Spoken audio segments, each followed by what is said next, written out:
So I fought Gluttony additional times on this build after this, just to also prove how tanky he was, but I didn't video because I wanted to video a Gluttony win this time. Those ones, we didn't win, of course.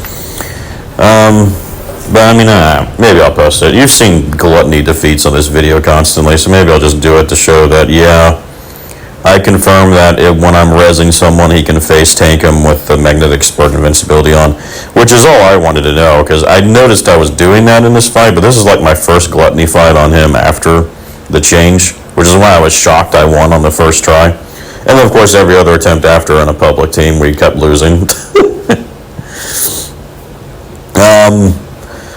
But yeah, you have to remember, they nerfed Kyle in other ways. They actually nerfed his invincibility mode because now his magnetic spur consumes more magnetic force when you have it active than it did before.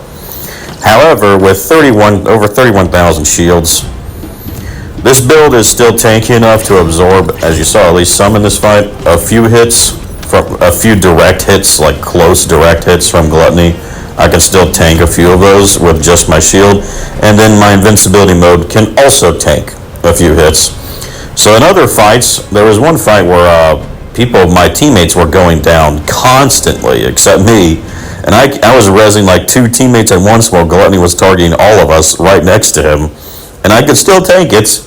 I was entering, you just have to time your invincibility mode and just kind of balance shield regening yourself and then also going into invincibility mode to avoid your shields taking damage sometimes when you're with Gluttony on this build.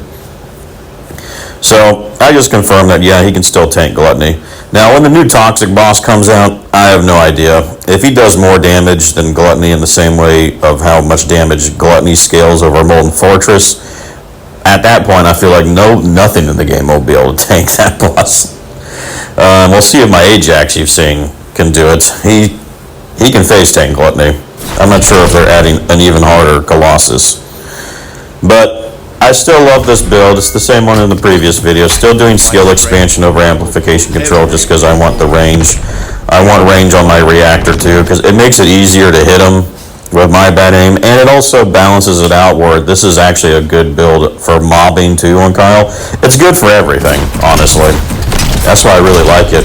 Ajax, I have to have a ton of different loadouts, but Kyle, I feel like I can just solely rely on this build. There is a DPS build out there, but it's not the tank in any means. You're actually super frail on it, going for crits and all that for his thing, and honestly, I prefer this one for Gluttony, because at least you can still do decent damage, and you can tank.